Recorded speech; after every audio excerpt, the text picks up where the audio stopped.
Good evening po sa lahat po ng mga viewers for tonight. Una po sa lahat, ako po ay nagpapasalamat sa lahat ng mga nanonood ng live streaming kagabi, mula nung Lunes, Martes, at saka the other night pala, so nung Miyerkules, at saka ngayon sa araw ng Friday. So happy weekend po sa lahat. March 18, 2022. Siya nga pala, happy birthday kay Brother Mario Martizano, last kagabi ata 'yon, salamat sa lahat ng mga mens at sa lahat din po ng mga kay Sister Nenfa, kay Brother Jimmy Bantolo, Brother Ramon Miranda, Brother Randy, at saka sa may bahay niya po, and then sa lahat po ng mga youth doon, sa kanilang bahay, and then din po sa asawa din po ni Brother Mario Martizano and family. So happy birthday. At ngayong araw na to, birthday din pala ng happy birthday din sa sa utod ko, si Harry Franco, Nicor Franco, happy birthday. Tapos si Ma'am Judith Barty, happy birthday. So, and then sa bayaw ko gyapon, duwa sila, si John Ramento, happy birthday sa inyo da. Kita-kita lang ta sunod adlaw. So, sa tanan sa inyo, sa tanan yung mga my friends sa Facebook at sa lahat po ng mga United Pentecostal Church throughout the Philippines, good evening po sa inyong lahat, lalong-lalo na rin po sa mga youth department, and then sa LM, and then kay Brother Bubot gyapon rin, araman sa kagabi, sino pa ba, daw pa Pastor Joel, si Brother Junior, sa Ulda, si Brother Roger, and family, and doon din sila. So, sino pa ba yung iba, mga Sibugan family, andun sila, So, happy birthday. So, bukas, Saturday, kita-kita ta sa church, mga 3 o'clock in the afternoon daw, So, sabi ng mga kasamahan nating mga mens, kay may arat na buhaton dito. So, and then to our president, Brother RB Armada. So, kita-kita ta bukas, So, and then, sa lahat po ng mga may birthday subong, happy birthday. Especially, pasalamat na kay Pastor Nila Cuesta, and also kay Teacher Melody, kag sa mga naga-prayer and fasting kahapon. So, salamat sa inyong mga prayer. Kagamuman sa tanan yung mga amens, So, we thank you, sa inyong kayo, So, at least, amiyara ta nga aga tipon-tipon man ta, kay maski ako wala na ako gagawas-gawas mula ng time nga magagawas man ta, kag makastorya man sang mga wala dito So, Juas Villanueva, good evening Pastor Dude. So, good evening kay Brother Juas Villanueva is watching right now. Kag sa tanan nga mga amigo tana sa Poblasyon 3, kag sa tanan yung mga amigo tadi sa bilog nga banwasang Pikawayan, lalo-lalo na diri sa may poblasyon, sa mga Nicor family, and then Villegas family, tapos sa mga Armada family, Aventura, Villanueva, Susi, dira sa Kimarayag. So, musta ka mo da tanan? Kag Villa family, amo man diri sa Floro, De Villeres family, Sister Nena, kagawad sang Libungan, Municipality of Libungan, Sister Lydia Floro, kay Brother John, Sister Laylay, Sister Sheila. So, bisan pa man sa tanan ng mga mens, Brother Boy, ang iban kilala ko lang sa itsura, ang iban di ko kilala sa pangalan, pero so we thank God for all the favor and for all the blessing, and Kag sa tanan-tanan no nga kaayo no nga ginhatag sang Ginoo sa aton. Silandra Azilana Azi, good evening, God bless no. So thank you no for watching and the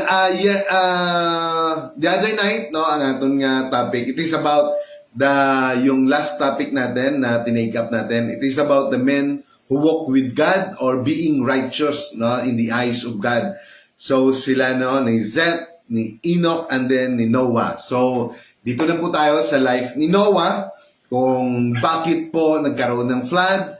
So, we know that, pero kailangan nagko-connect kasi ito sa ating salvation. Nagko-connect din po ito sa mga great things, no? Or foreshadowing sa New Testament, no? Sa greater things na dumadating, especially to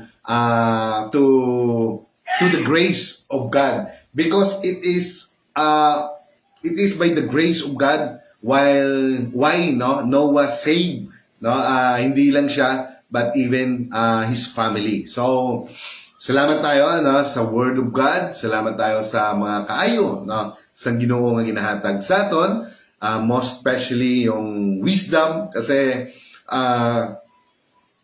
every time bago mag-start permanente yun na, wala kita may maisip, pero kung ara na tate, kapaningkamot lang ta, no, sa sininga buluhaton. So, salamat ta. So, before we're going to start, our live streaming about this Bible study, pray muna tayo. Lord God the Father Almighty in heaven, Lord, we give you thanks, praises, and honor and glory, Lord, for tonight. And I ask for your anointing and wide understanding and knowledge, Lord, about your word. Anoint me, Lord, with the power of your Holy Spirit, and also anoint all the viewers, their ears, so that they will understand your word, your message for tonight, and also bless them, Lord, as well as their family, and protect them, Lord. And also, let your word nga magadaloy gid sa ilang at tagipusoon, Ginoo. And this word will give them instruction or iniman mag-rebuke or mag-disiplina sa amon tanan, Lord. Salamat, Ginoo, and I bring back all the honors and glory in the name of Jesus. Amen. So, we thank God, Silandra Azilana Azi, So, amen. So, tuloy tayo. It is about in the life of Noah in Genesis chapter 6 verse 8-9. So, sabi nga, but Noah found grace in the eyes of the Lord. Noah was just a man, perfect in his generation. Noah walked with God. So, in Noah's time, people were extremely wicked, and evil. So, because ang hahaba ng kanilang mga buhay, umabot sila ng mga 800 to 969, yung pinakamataas, si Methuselah. So, nakita ng Panginoon na hindi maganda na sobrang haba. And then yung mga tao noon, sa sobrang haba, baka wala nang masay because of their, they were very, because of the wickedness, extremely, extreme. Sa atin pa, sobra-sobra, extravagant. In the Shunammite woman, he shows to Prophet Elijah, extreme din, extravagant hospitality. Pero iba din yon. Pero ito, extreme, sobra-sobra yung kanilang pagiging masama, very violent, or marahas yung mga tao sa panahon na yon. So in Genesis chapter 6:5-8, sabi dito, then the Lord saw that the wickedness of man was great in the earth, and that every intent of the thoughts of his heart was only evil continually. So ang ara sa ila isip, grabe ka wicked continually pa, just like in the time of Sodom and Gomorrah, na even an angel, yung mga tawag nito, yung mga bisita, ni Lot at ayon, if I'm correct, gusto pa nilang gahasain. So, but Lot offered his daughter, na yung daughter ko na lang, hindi lang yung mga kasama ko, yung mga bisita ko, yun ay mga anghel. Pero because of their wickedness, abuse talaga yon. So they were being bound, those fallen angel, those no, yung mga no abuse talaga ng mga spirito was already been abound into the pit of bottomless. Kasi sobrang wicked eh. So, amen. So that's why, no, because of the wickedness, and the Lord was sorry that he made a man on the earth. Talagang no, na ginulsol kitang Ginoo, naghinayang gid siya kung nga gibuhat niya pa ang tao on that time. So, and he was grieved in his heart. Nagdadalamhati ang Diyos sa kanyang puso dahil nga sa kasamaan ng tao. So the Lord said, I will destroy man whom I have created from the face of the earth, both man and the beast, creeping thing and birds of the air, for I am sorry that I have made them. But Noah found grace in the eyes of the Lord. So, yan talaga yung ating yung ating dapat na magiging dala-dala sa ating buhay, na in times comes no, na makita ng Diyos yung grasya, no, sa atin. It means righteousness pagkamatarong, dahil ang pinakamasakit na word na sasabihin ng Diyos sa atin, na kung saan, no, in the last days or in His second coming, no, nasabihin niya, apart from me, or lumayo kayo sa akin, hindi ko kayo kilala. Depart from me, no? Hindi ko kayo kilala. Sino kayo? So, no, there is a gnashing of teeth, or may pagmahay sa sina nga butang. So, amen, kung hindi kita makaplagan sa Ginoo, na we are in faith. So, and God told Noah that He's going to destroy the earth. So before God planning to destroy the earth because of the wickedness of all mankind, but He told it to Noah that He is going to destroy the earth. So in Genesis chapter 6:11 to 13, ito yung sinabi ng Diyos. The earth also was corrupt. Ang corrupt dito ay masama. Lahat po, hindi lang po corruption, no, na literally na ganong word, pero ang corrupt dito ay napakasama ng tao. Yung heart ng tao ay napakasama before God. And the earth was filled with violence. No, ang buong mundo. So God looked upon the earth, and indeed it was corrupt. Kasalanan yung kanyang nakikita. That's why, no, because of sin, kaya ang tao na putol ang kanyang connection sa ating Panginoon. But even until now, no, ano bang makikita mo sa mundong ito? Corrupt, no? Corrupt, no? Masama, wicked. That's why, no, halos ginawa na ng Diyos. God made so many evangelists, many pastors, hindi lang. Kahit na Facebook, ang dami ng Word of God. But God, no, keep on looking for a person, or many a person called by God to preach His word, pero mayroon pa rin revelation na tinatawag in the last days that there is a perilous time, because no, God wanted nga maginulsol gid, no, ang mga tao. So sabi dito, it was corrupt indeed, for all flesh has corrupted their way on the earth, and God said to Noah, the end of the flesh was come before me, for the earth is filled with violence. Throw them, and behold, I will destroy them with the earth.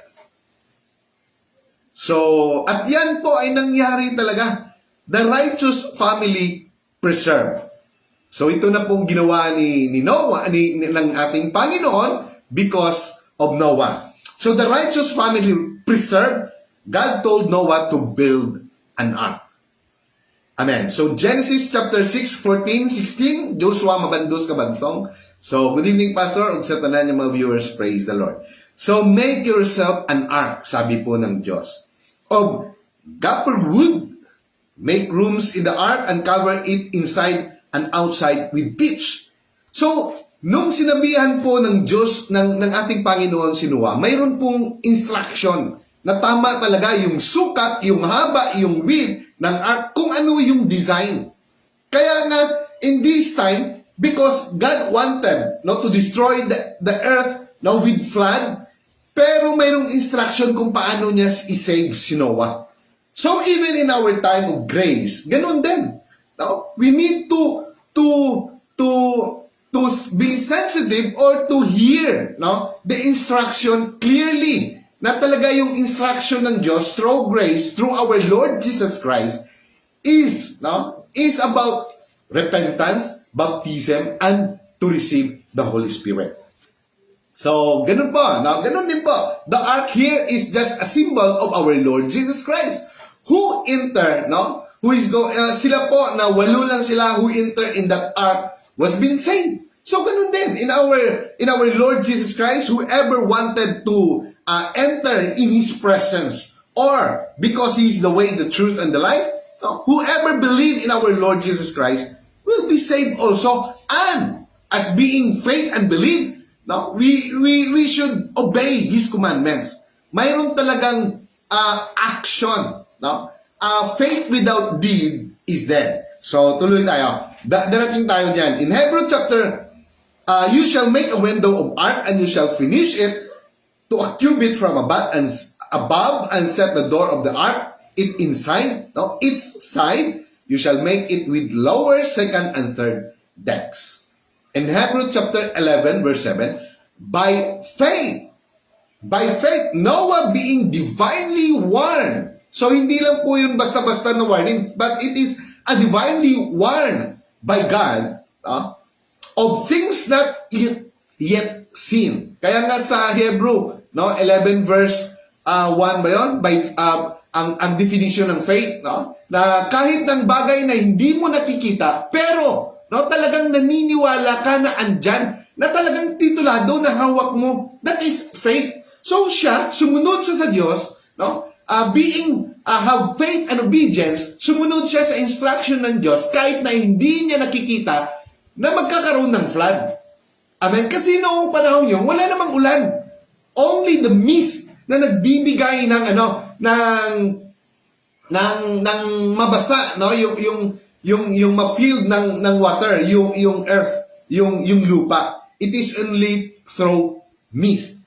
Amen. So, yung ulap. So, sabi dito, sana ba tayo? That you can move with godly fear. So, talagang sumunod siya. There is a godly fear.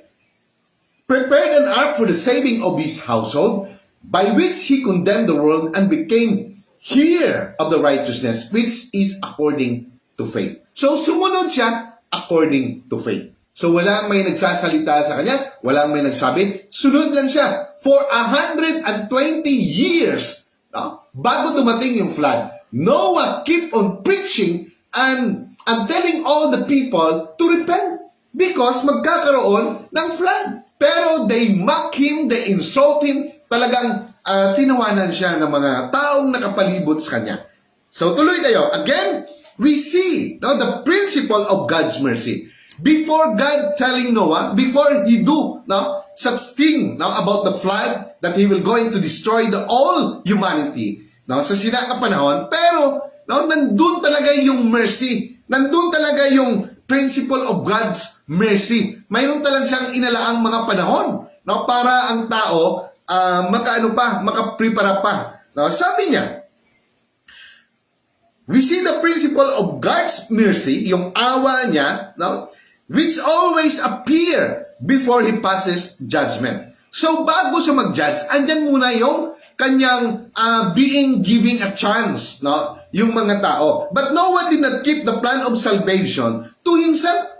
Kaya nga ito sinabi sa kanya, pero hindi niya lang tinago to sa kanyang sarili. But talagang ginshare niya sa lahat ng mga taong nakapalibot doon sa kanya. So God used Noah to extend mercy by preaching how to be spared from God's judgment, the flood. Amen. 2 Peter 2:5, and did not spare the ancient world, but saved Noah, one of 8 people, a preacher of righteousness, bringing in the flood on the world of the ungodly. So siguro napaka tawag ito, sobrang na nga yung malansa na yung amoy ng mundo because of wickedness na dangok sa atong ginoong Panginoon, na ating Panginoon. So his preparation of the ark took faith because rain have never fallen before in history.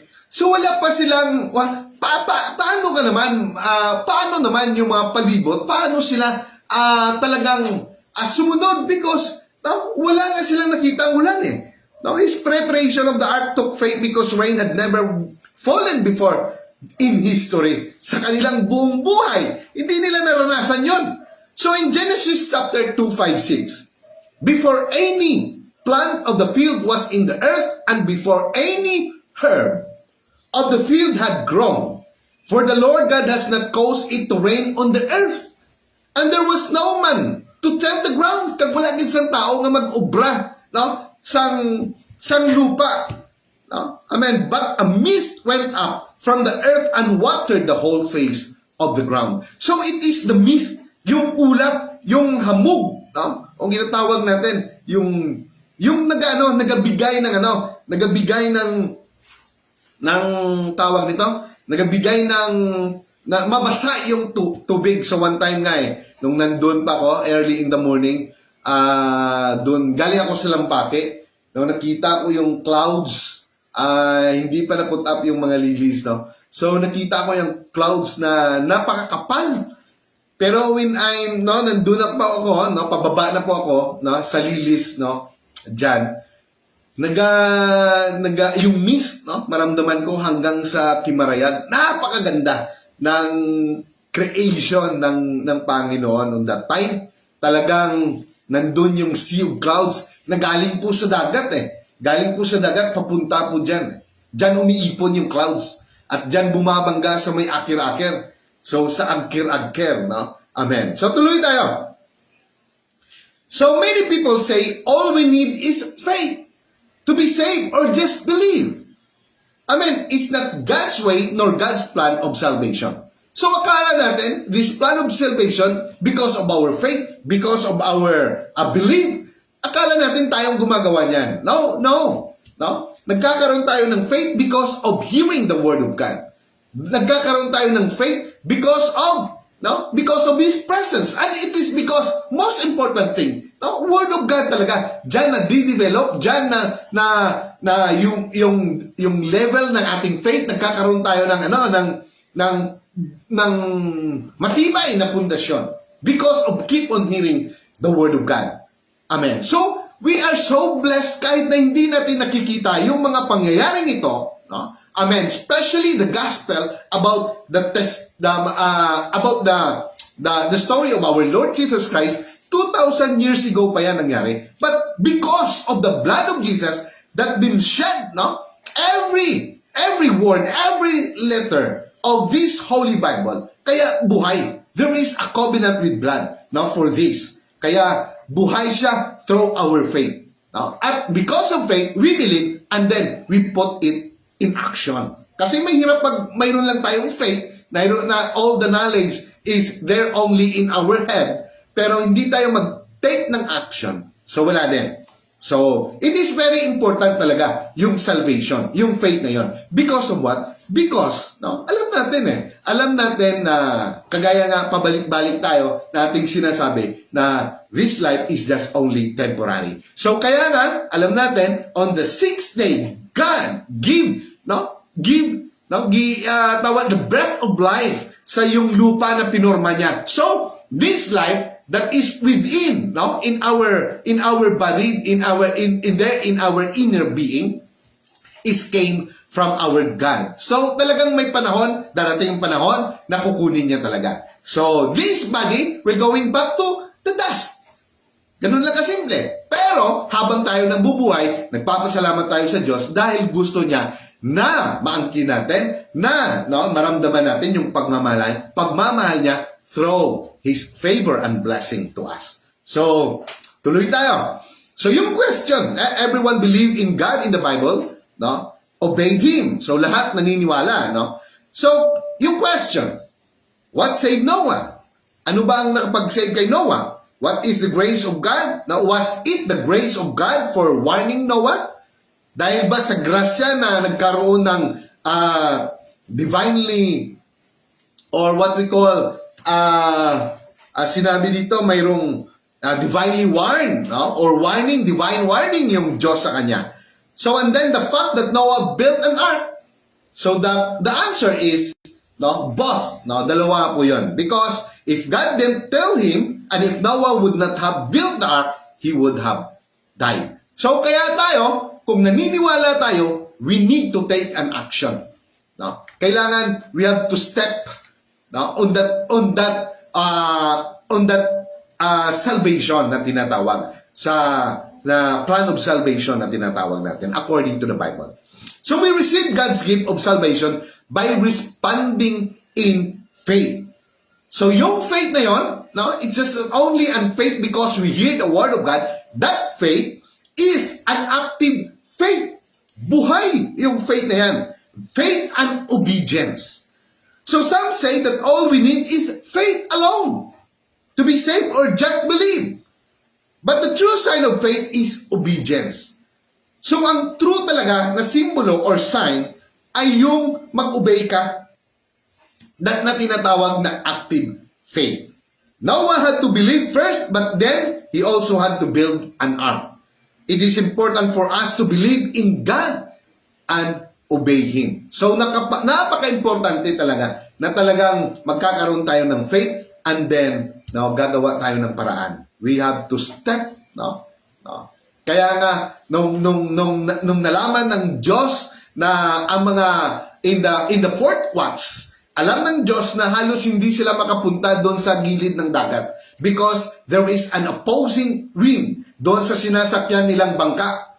Amen, yung mga apostoles. So 3 to 5 a.m. in the morning yon. So mismo ang Diyos pumunta sa kanila. Lumakad siya sa tubig. When Peter and all the disciple saw that there is someone walk in the water, kaya nga they were extremely or terrified in fear. Talagang ano tawag nito, takot na takot sila dahil may multo. Kaya nga tayo, takot na rin tayo basta may multo. Kasi sabi sabi na, maski ano ka kaisog, pag multo, hindi ka balos. Multo na mo. So, ganun din. Takot na takot sila because akala nila mayroong multo. So, when malapit na, sabi ng Diyos, bakit kayo takot? No? Bakit kayo natatakot? No? It is I. Ako to. No? Ang Panginoon. So, Lord, kung ikaw yan, sabi ni Peter, command, sabihin mo na pupunta ako sa iyo. So, sabi niya, sabi ng Diyos, halika. Pero si Peter, he asked a favor of God na talagang makapunta sa kanya. Pero pag sinabi ng Diyos na sige, hindi lang siya na hanggang salita lang, talagang ginawa niya. He stepped, ang kanyang paa, he stepped, on the water. At then hindi lang isang paa ang ginlakang niya sa tubig, sa dagat, sa tubig. So napakahirap yun.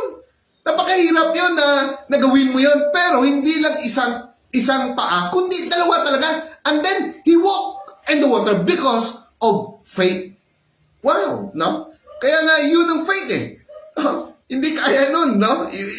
Parang kung babasahin mo, parang story lang yun, pero mahirap yun. Mahirap lumakad. Mahirap nga maglakad dun sa kung sa atong pa, dito lang sa may basakan, sa may kahon. Kung hindi ka makabantay, mahulog ka pa. Hindi sa tubig pa. No? And then there is yung wind, yung ice, talagang nung nakita niya, pero nung natakot siya, talagang nalumubog siya. That's why in our life, every time there is what we call sobrang problema or something hindi mo alam, kagaya ngayon, di ba? No? But God is there, if you ask help, andyan siya. Hindi siya nahuhuli. Even in the time of Lazarus, sabi niya, nakatulog lang siya. Pero alam natin, namatay si Lazarus, pero simple lang, for the glory of God. Lazarus, comfort, 1, 2, 3, 4, 5, 6, 7, 8, 9, di ka nakabot ng 10. 10 lumabas si Lazarus because of the power of our Lord Jesus Christ. So, tuloy tayo. Saan na ba tayo? So, sabi dito, it is important for us to believe in God and obey Him. Amen. The Bible teaches that the principle of salvation God extend mercy with a plan of salvation. Kaya nga, in plan of salvation, talagang nag-extend siya ng mercy, nag-extend siya ng sobra-sobrang panahon. Para, because he don't want, no, na ang iba, no, ay mapunta sa impyerno. But everyone will come into repentance. Amen. We must have faith in God's plan by acting in obedience. The New Testament example in Mark 16:16, he who believes and is baptized will be saved, but he who does not believe will be condemned. That is the word of God. That is the command of God. Ang lahat ng magpabautismo, no, ay masisave, no, ay maliligtas, pero ang hindi will be condemned. So, at yan it will going to pass. Talagang mangyayari talaga yan. No? Amen. Some say the baptism is not necessary for salvation, but baptism is faith in active obedience. Kaya nga maraming nagsasabi, hindi na kailangan ng baptismo ngayon, no, in modern times, no? Amen. Pero if you keep, no, kung talagang babasahin mo ang Bible up to the last part of the Bible, it is only, no, yung nabautismuhan lang talaga, yung talagang masisave. Because in Acts, up to the Pauls, na mga sinulat ni Paul, at lahat po yan na was been baptized in Jesus' name. Those, no, who believe in Jesus.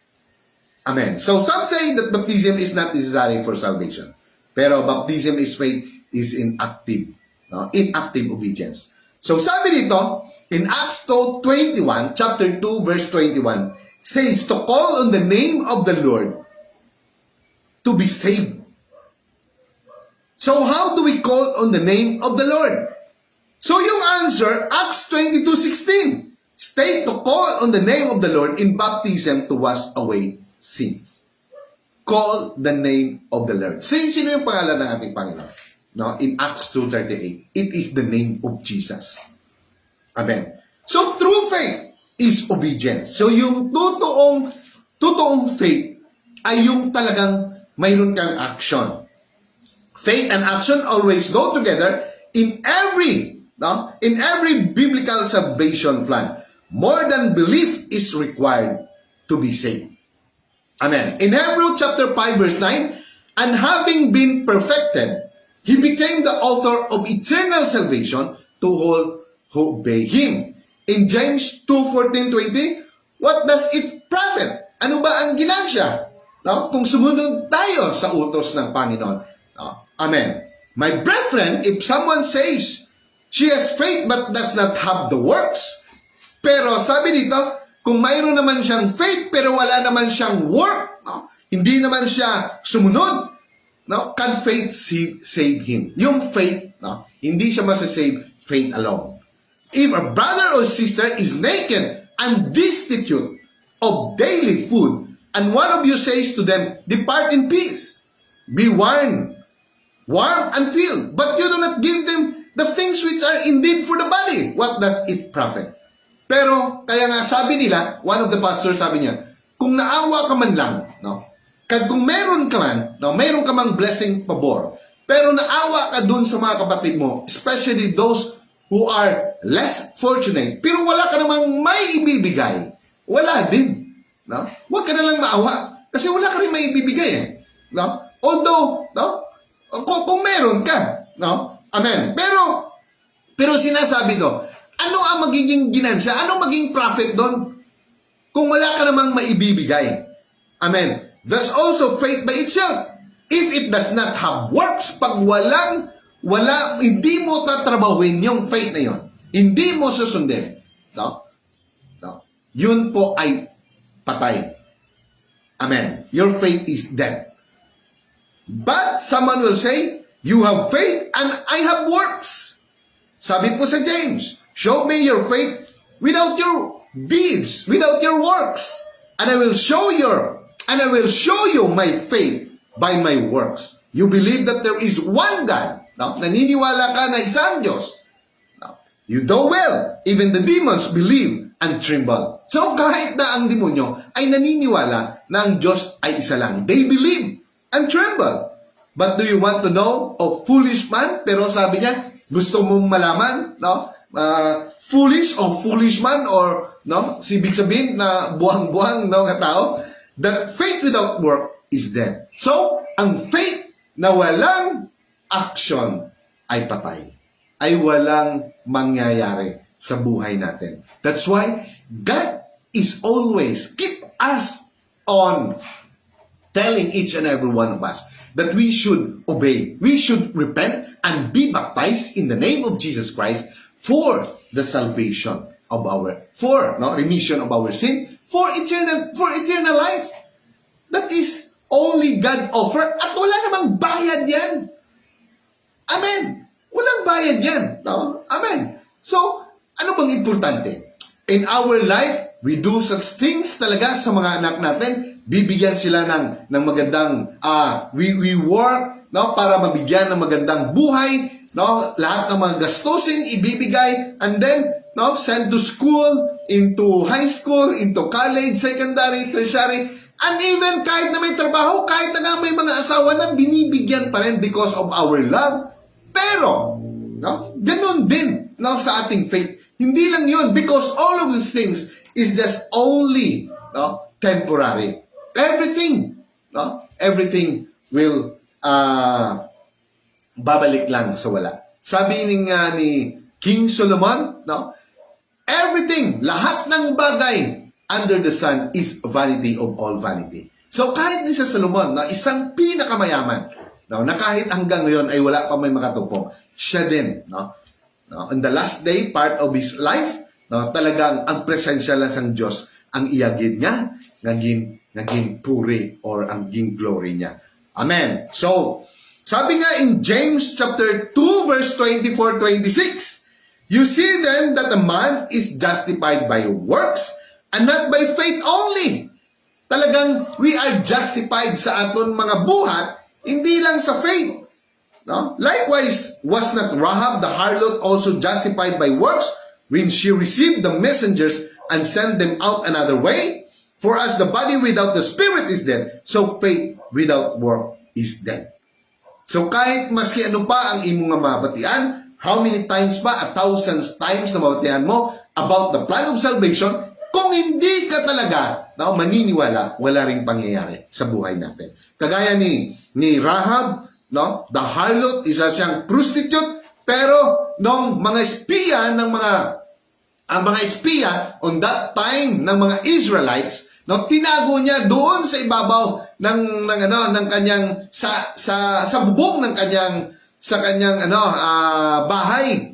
Tinago niya doon, and then nagkaroon sila ng covenant na, or tawag nito talagang bond, no, na sinabi nila, no, na pag ang Diyos, no, ibinigay na ng Diyos ito, no, kailangan itong yung tali na to, no, or tawag diyan yung pula na tali na yon, or basta yon, no, ito ay ikakabit mo, no, sa pertahan ba yon kung saan kami, or no, or a window kung saan kami dumaan, ikabit mo doon. At ito ay sasabihin sa buong kapulungan sa Israel, na kung makita nila yan, at nandun kayo sa loob ng bahay nyo, hindi kayo maaano. Kung meron bang mangyari sa'yo, so, sagot namin yon. Amen. Pero kung lalabas kayo in times na ibibigay na ng Diyos, yung Jericho, no, wala kami sa labton kung sa aton pa, kung magwa ka mo sa balay nyo. Pero if you remain there inside, on your place, talagang masisave kayo. So sabi nung mga espiya on that time. So ganun yung faith. Pero kung hindi sinunod yon ni Rahab, talagang mamamatay sila. Pero hindi niya lang nagkaroon sila ng covenant or nag-agreement na amen, talagang sinunod niya because of that ribbon. Amen. So it symbolizes red yun eh. Red yun eh. So kagaya niyan in time of Egypt, when God, no, we're going to strike the firstborn of Egypt, anong nangyari? There is blood, no? Red pa rin, no? Kasi dadaan siya sa buong Egypt, So, pag mayroong blood, alam niya, no? Hindi sila maano because of the blood, no? Alam niya ng mga anak niya yon. So, hindi tayo maano, no, every day in our life, kahit na, no, andyan pa papasok yung mga nung bagay diyan. But, no, if we have the blood of Jesus, so sabi niya, no, saan yung kapangyarihan ng kamatayon? Kung andyan yung ating Diyos sa ating buhay.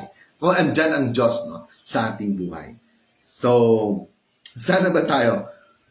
So, James 1:22, but be doers of the word, no?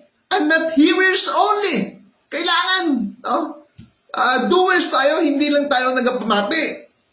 No? Deceiving yourselves. People must have laughed and made fun at Noah until the flood started, just like people laugh at the warning of God today. So noon, tinatawanan lang nila si Noah, pero nung dumating ang flood, wala na. No? Because when God, no, shut the door, no, the door will never be open again. Pag sinara na ng Diyos yung puwertahan ng plan of salvation at mahuli ka, kawawa ka. Yun ang pinakamasagwa or pinakamasakit na marinig mo sa Diyos nung tumatawag ka na i-save ka, and then sasabihin ng Diyos, no, depart from me, o lumayo kayo sa akin, no? Hindi ko kayo kilala. Because God, no, warning, no, for so many years. No? Hindi lang sa live streaming, even in TV, even sa lahat ng media, even sa church, lahat, kahit nga doon sa street No, kahit nga doon sa tindahan they keep on warning about the second coming of our Lord Jesus Christ. So, para pag-abot sa panahon, kung dumating na yan, the second coming of our Lord Jesus Christ, wala tayong pagsisihan. At walang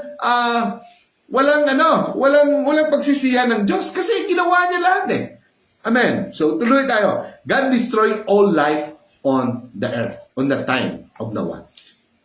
In Genesis chapter 21, verse 23, chapter 7, verse 21-23, and all flesh died that move on the earth, birds and cattle and beasts and every creeping thing that creeps on the earth, no? And every man, all in whose nostrils was the breath of spirit of life. And every man, all in whose nostrils, no, was breath of the spirit of life, all that was on the dry land died. So we destroyed all living things, which were on the face of the ground, both man and cattle, creeping thing, and bird of the air. They were destroyed from the earth. Only Noah and those who were with him in the ark remained alive. Sino lang andun doon? Yung 8 tao lang. No? Pero si Noah lang, no, ang nakitaan sang Diyos na righteous. Pero, no, his family saved them. Amen. So, for 120 years na nag-preach si Noah, na sinasabi niya sa mga tao na magkakaroon ng flood. No? Tinawanan lang siya. Pero mabuti na lang, no, ang lumakad at sumakay doon, yung mga hayop. Sila yung nakarinig. Yung mga hayop. Amen. Amen. So, sabi dito, once God shut the door, no one else could enter the ark. Pag sinarado na ng Diyos, yung puwertahan, no, yung plan of salvation, just like in the time of Noah, nung sinara na ng Diyos, yung puwertahan ng ark, so hindi na pwedeng i-open. So, kawawa kung doon ka sa labas. So, in Genesis chapter 17, verse 16, so those that entered male and female of all flesh went in as God has commanded him, and the Lord shut him in. Someday, this time period that we live in, the period of grace. Amen. Alam mo anong nangyari kay Noah? Grace lang. Kaya siya na-save. Sa atin din, grasya din. So, andyan na yung grace noon pa. No? The period of grace will also end in judgment. Kaya nga ang mundong ito ay i-judge na ng Diyos. Pero nandoon yung grace pa rin. Binibigyan pa ng grasya, ng time, na ang tao mag-repent at maglapit sa Kanya. Amen.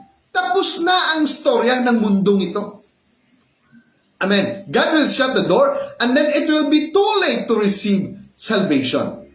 Pag sinarado niya na, tapos na, wala na. Kahit na ano pa ang iyak mo, kahit ano pa ang gawin mo, wala na. So after the flood, God made a covenant with Noah. So tuloy tayo. In Genesis chapter 9 verse 12 to 17.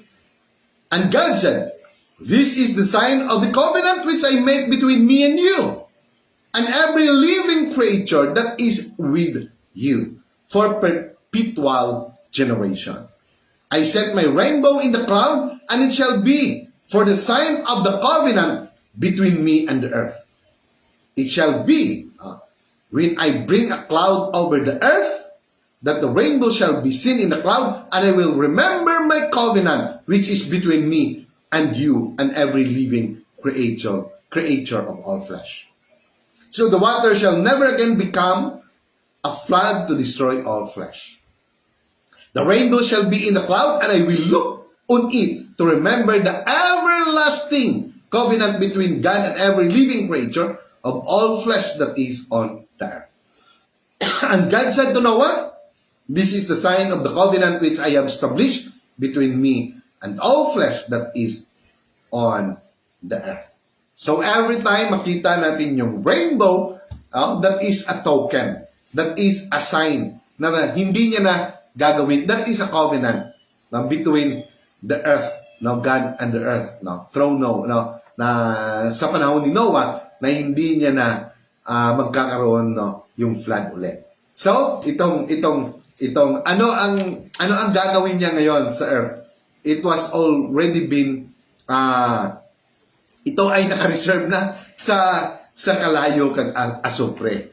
Amen. So ang tanong, when did God create the rainbow and why did He make it? So, yung sagot, God made the rainbow after the flood. After some flood, nagkaroon ng rainbow. God promised never to destroy all life on earth again with another flood.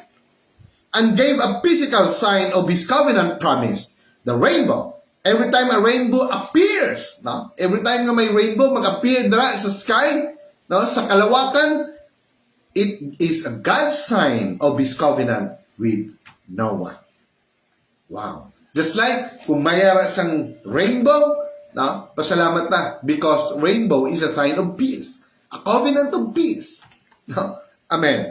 So when God makes a covenant with a man, there will always be a physical sign. So kung magkakaroon siya ng tawag nito, ng covenant sa tao, mayroon tayong physical sign. A rainbow. In plan of salvation, ano yung ang dapat gawin? Repentance. And then, at the cross, and also a water baptism. So, covenant always include a token or a sign between God and man. This sign seal the agreement. Covenant or testament. We will discuss our, sabi dito, a covenant or testament. So, we will discuss our sign of covenant with God sa next lesson natin.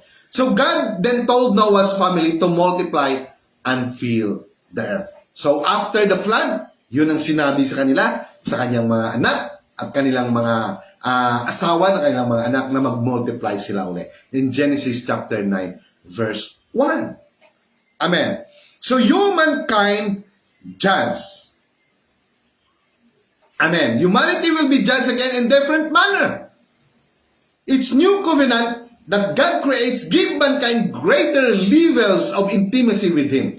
Every covenant is instituted only for a specific amount of time during the time period. God extend His mercy and give a plan of salvation to which man must believe and obey. For each time period always in judgment. So, ang ato na lang gali subong, kung maintindihan natin, nga ining ginhatag sa aton, ini ang time na gina-extend na lang sa Ginoo ni, ining aton nga panahon. It is an extent of His mercy para ang tanan nga tao, will come into repentance. So sabi nga dito, every time period in the Bible always in judgment. In 2 Peter, now, this is the last one. In 2 Peter chapter 3, verse 3 to 10. Knowing the first, that scoffer will come in the last days, walking according to their own lust, and saying, where is the promise of his coming? For since the Father will feel asleep, all things continue as they were from the beginning of creation. For this they willfully forget, that by the word of God the heavens were of old, and the earth standing out of water and in the water, by which the world that then existed perished and being flooded with water. But the heaven and the earth which are now preserved by the same word. Amen. Are reserved for fire until the day of judgment and perdition of ungodly men. So mas sobra pa ngayon. Noon, flood, pero ini nakapreserve na sa kalayo. Sabi in 1 Peter and 2 Peter 3:10. Chapter 3, verse 3 to 10. So sabi dito, but beloved, do not forget this one thing, that which the Lord one day is 1,000 years. So, ang isa kaadlaw sa Ginoo, 1,000 years sa tao, and 1,000 years as one day. The Lord is not slack. Hindi siya mabagal. Hindi siya nagkulang concerning His promise, as some count slackness. Na binibigyan niya lang ng panahon, no? Ang tao ng maghabang panahon. Dahil kung dali-dali yun sa Ginoo, basi wala sa may masay. But is long-suffering toward us, not willing that any should perish, but that all should come to repentance. Yun talaga ang gusto ng Diyos, na ang tanan ng tao will come into repentance. Wow! Whether mamati man tao hindi, no, sa pulong sa Ginoo, mag-abot gidya ang panahon, no? Mag-abot gidya ang panahon.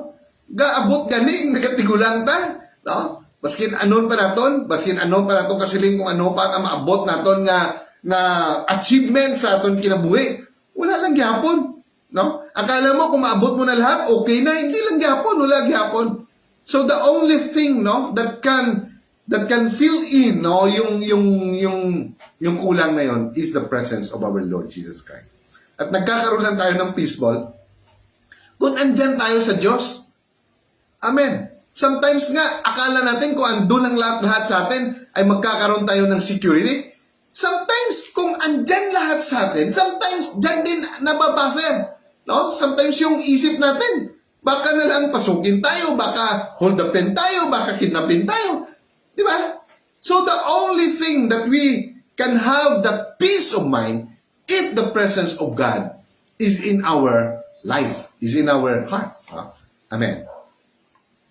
So sana tayo. But the day of the Lord will come as a thief in the night. No? Mag-abot ang Ginoo nga dakwatan lang, in which the heavens will pass away with a great noise, and the elements will melt with fervent heat, both the earth and the works that are in it will be burned up. Grabe. Daw kung sa aton pa, the gold lang nga natunaw, no? Sobra pa sa Sodoma kag Gomora. No? Amen. In Malakay chapter 4 verse 1, for behold, the day is coming, burning like an oven. No? Like an oven, daw pugod, no? Daw pugon, no? Nga daw gisulod lang ang tao to, daw pareho kay Meshach, Shadrach, and Abednego. No? Sila nga ginsulod dito because of their faith. Hindi lang sila natinag, sabi nila, kung hindi ba kami isave ng Diyos, okay lang, andun pa rin kami sa Kanya, we will not going to compromise our faith. At matanon pa to sila. Amen. Pero naandun sila sa loob, tatlo sila nung gisilip nung hari, na nakita nila apat na sila. The angel of God, or the God Himself, throne, no? Sa the spirit being, no, an angel, or what we call theophany, no, nagsulob ang Espiritu sa Ginoo sa isa ka angel, and then apat sila dito. Anong ginawa nila? Nag-usap-usap lang sila doon, no? Amen.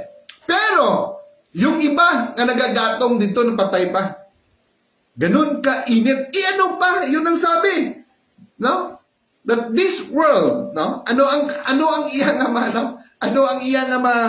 madatnan. It's just like a burning like an oven. And all the proud, ang tanan ng mga proud sa kanilang, lahat, or wicked. Yes, all who do wickedly will be stubble or will be cut off. Tanan ng mga wicked, pareho sang dagami, nga ginchap-chap, kag ginhaboy, sa kalayo. Mo manang matabo daw dagami lang, atong mga wicked. Kaya kung isipon mo, if you think deeply about these things, na nga mag-alabot, hindi mo yung kadlukan kung ano ang mga butang sa kalibutan, Ang ginakadlukan mo, ang Diyos gidya, ang Ginoo. Kay kung siya nga mag-abot ng panahon, nga ara siya, nga mag-abot na siya. So, kadlukan mo kita kung wala ka nagpate kang nagsunod sa iya nga mga sugo. Amen, magmahay kagid. There will be a gnashing of teeth. Pagmahay, pagot yan ang imo nga unto. Amen. So, and the day which is coming shall be burn them off, says the Lord of hosts, that will leave them neither root nor branch. Amen. So, that's it. That's it, our word for tonight. So, kaya nga, sabi ko po, ulitin ko po, last time, ano pong sabi? Yung pagdating ng Diyos, sabi niya, in 1 Thessalonians 4:16-17, ano yung kukunin? Then we who are alive and remain will be caught up in the clouds. Lahat tayo, lilitaw going to the clouds. Together with them to meet the Lord in the air. And so we will be with the Lord forever. And this is the rapture. Pero ang mabilin, kalayo gid, ang imo madatnan. Pero there is pa rin, may salaon gyapon, 1,000 years. There is a what we call a millennial or millennium ba yun? Or ang tawag doon? 1,000 years. Pa rin, that righteousness will reign. Jesus will reign. The righteousness of God will reign. Pero, a little season, after 1,000 years, a little season, buyan pagit ang demonyo. May ara pagit man-deceive. Amen. So, grabe ang pagsala sa Ginoo. So, after that, judgment time. So, we thank God, kung magabalik ang Ginoo, so we will be caught up in the clouds, and we will meet the Lord in the air, our Lord Jesus Christ. And we will be with Him in heaven, forever. So we thank God for this time. We thank God for all the viewers at sa lahat-lahat po ng mga nanonood, sa lahat-lahat po ng mga believers. So it is by faith, with action kung bakit tayo na-save. Amen. Through the plan of salvation according to the Bible. And it is written in Acts 2:38. Amen. Which is the very foundation of the church. Amen. Na yan talaga ang unang sinabi ni Peter.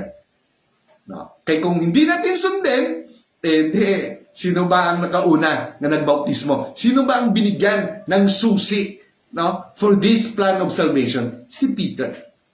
Amen. Pero si Peter, anong ginawa niya? He baptized them in the name of Jesus for the remission of sin and also receiving the Holy Ghost. So that's it. We thank God for all the viewers. We thank God for all the grace and also His promises to our life. Most especially in saving our life, going in His presence. So, salamat sa inyo tanan